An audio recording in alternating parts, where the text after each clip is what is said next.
Oke teman-teman, kembali lagi dengan saya Fikrido. Seperti biasa kita akan buat video reaction lagi soal sepak bola Indonesia. Setelah sekian lama kita tidak buat video, akhirnya hari ini kita buat video lagi. So seperti videonya tanpa basa-basi, tanpa lama-lama, mari kita simak sama-sama. Let's go.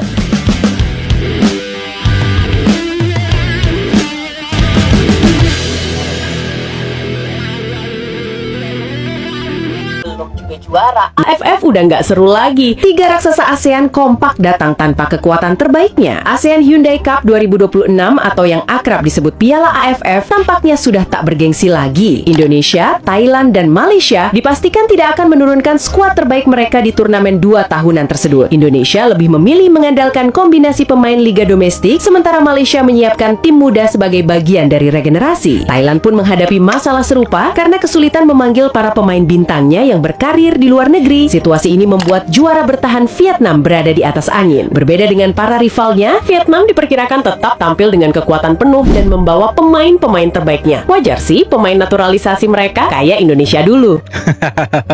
Oke, jadi setelah Piala Dunia akan ada Piala AFF di mana Indonesia nantinya satu grup dengan Vietnam, teman-teman. Nah, kalau kita lihat pemain-pemain yang dipanggil kemarin sama John Herman itu sebagian besar kalau kita lihat memang pemain-pemain senior. Nantinya mereka akan kolab dengan pemain-pemain muda kita. Ya, kita sih berharap semoga tahun ini ya tahun keberuntungannya timnas Indonesia. Apalagi pemain-pemainnya ini bukan pemain-pemain muda. Oke, mungkin Thailand, Malaysia, mereka itu nantinya pakai pemain-pemain ya kategori usianya U23, teman-teman. Apalagi Malaysia itu sudah pakai pemain U23. Nah, sementara Indonesia sendiri itu kabarnya akan pakai pemain-pemain senior dan pemain muda. Jadi dikombinasikan nantinya, teman-teman. Ya, semoga tahun ini kita bisa juara dan ya FIFA Asian Cup juga kita bisa menang juara nantinya. Tuh, keren sekali, bro. Luar biasa. Laurin Ulrich akan jadi gelandang termahal di Asia Tenggara jika resmi dinaturalisasi calon timnas gelandangnya Indonesia nih. Saat ini pemain berusia 21 tahun itu masih memiliki muda. nilai pasar sekitar 60,84 miliar rupiah, jauh di atas gelandang-gelandang terbaik Asia Tenggara lainnya. Sebagai perbandingan, gelandang termahal ASEAN saat ini dipegang oleh Rafael Obermeier dari Filipina dengan nilai 20,86 miliar rupiah. Sementara Tom Haye berada di bawahnya dengan nilai pasar sekitar 15,64 miliar rupiah. Tingginya nilai pasar Laurin Ulrich mencerminkan kualitas yang dimilikinya. Meski baru berusia 21 tahun, ia sudah tampil impresif bersama FC Magdeburg di Bundesliga 2 dan juga andalan di timnas Jerman kelompok umur. Jika performanya terus menanjak, bukan tidak mungkin nilai pasarnya akan melonjak jauh lebih tinggi lagi. Namun hingga saat ini, kabar mengenai naturalisasi Laurin Ulrich masih sebatas rumor dan belum ada konfirmasi resmi dari PSS. Ya, betul, belum ada konfirmasi dan ya hanya sebatas rumor lah si Laurin Ulrich, kemudian Denzan Bergen dan beberapa nama lainnya itu masih dalam ya kategorinya rumor lah, belum ada kepastian dari PSSI. Nah, yang sudah pasti baru dua, Mitchell Baker sama Luke Vickery, itu sudah pasti. Ya, tapi kalau kita dapat si Laurin Ulrich sebenarnya bagus karena itu akan menambah pemain lagi di posisi gelandang, teman-teman. Dan kalau kita lihat ya pemain masih muda, umurnya 21 tahun dan market value-nya juga cukup tinggi.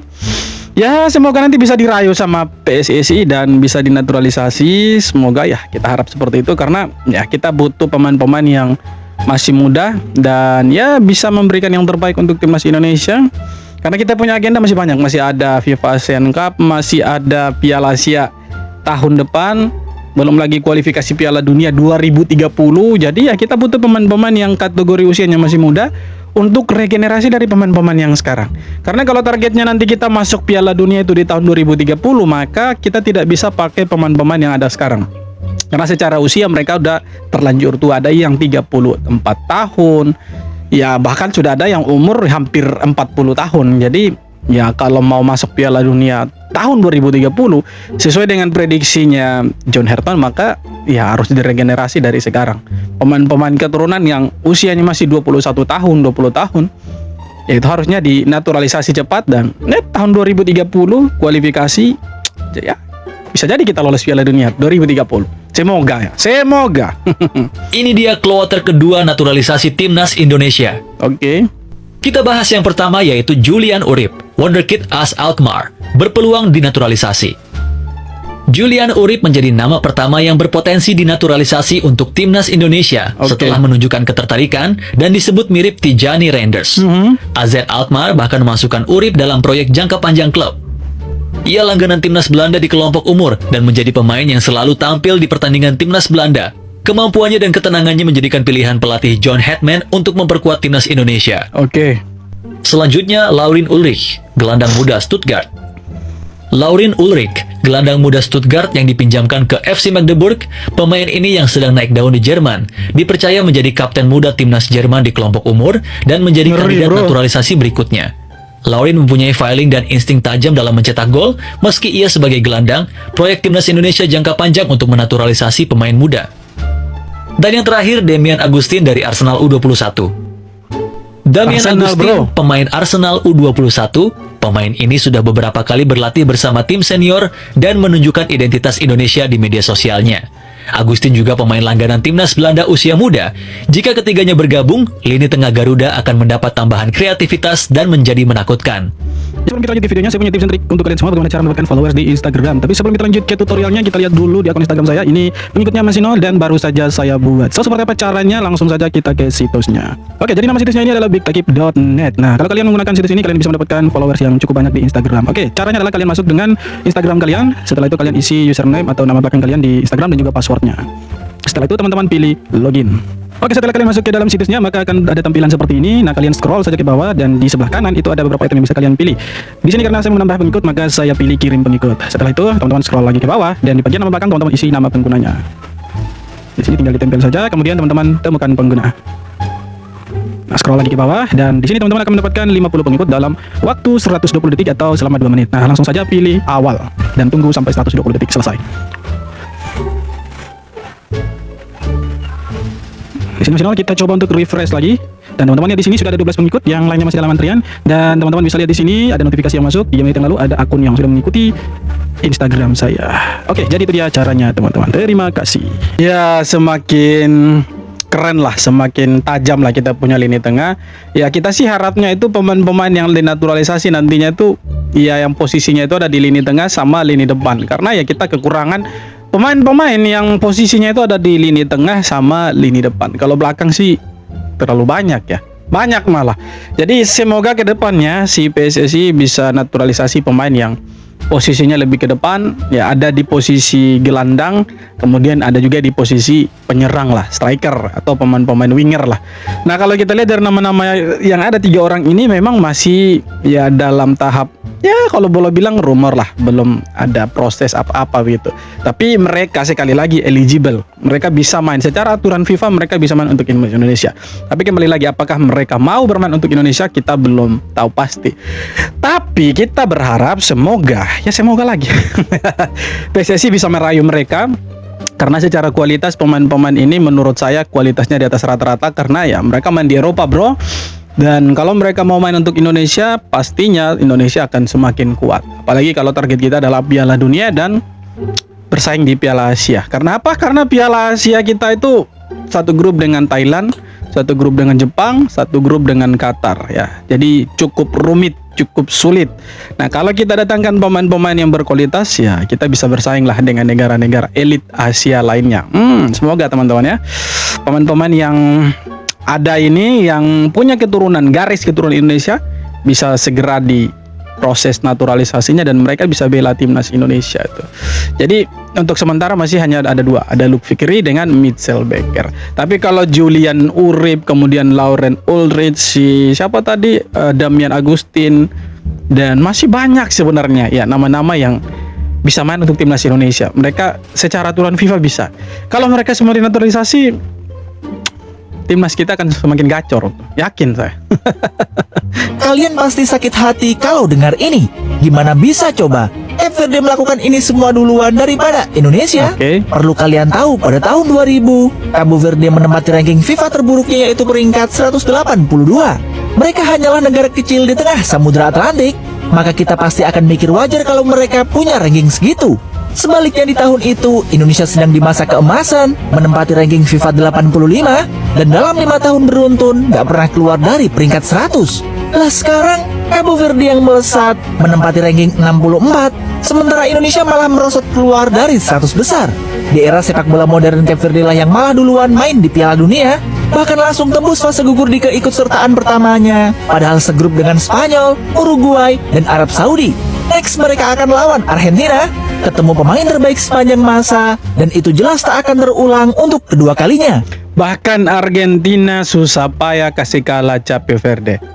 Sampai 120 menit Argentina menang 3-2 dari Cape Verde, teman-teman ya. Tapi bukan soal itu, tapi kalau kita lihat memang federasinya Cape Verde ya serius mereka supaya mereka ini bisa main di Piala Dunia, dan terbukti sekali mereka itu di babak penyisihan grup tidak pernah kalah dan tidak pernah menang. Dan mereka tuh kalau tidak salah mereka masuk peringkat 3 terbaik, lolos sampai 32 besar, dan akhirnya ketemu Argentina dan kalah. Tapi kalau kita lihat permainannya luar biasa. Ya seharusnya Indonesia juga ada di sana. Cuma sayang sekali ya federasi kita tidak mau timnas Indonesia ada di Piala Dunia itu. Makanya mereka ganti pelatih toh. Tapi kita lupakan itu. Sekarang kita fokusnya ya Piala AFF dulu lah, satu-satu ya kan. Piala AFF, Piala Asia, FIFA Asian Cup, baru Piala Dunia. Terakhir lah. Jadi satu-satu turnamen-turnamennya ini ya satu-satu lah. Jangan terlalu pikir Piala Dunia dulu lah. Terlalu jauh itu. Media Vietnam pede banget bisa juara lagi. Alasannya timnas Indonesia dianggap nggak bakal turun dengan skuad terbaik. Media Laodong menilai absennya pemain Indonesia yang berkarir di Eropa karena bukan kalender FIFA, jadi keuntungan besar bagi Vietnam. Mereka pun yakin peluang Vietnam mempertahankan gelar semakin terbuka. Media Vietnam terserahlah Vietnam mau ambil piala Ciki sebanyak-banyak, terserah gitu. Karena memang mereka gila piala, gila menang. Kalau Indonesia tidak gila menang Indonesia ya. Kita mau main, mau kalah, mau menang, terserah lah gitu. Intinya main dulu gitu. Tapi kalau kita melihat skuadnya timnas Indonesia di Piala Asia kali ini, memang tidak semua pemain-pemain keturunan kita itu turut serta jadi pemain di situ. Ya kayak Ole Romeni, kayak Kevin Dix, JIC itu kan tidak mungkin main di Piala AFF. Itu kan tidak masuk kalender FIFA, betul.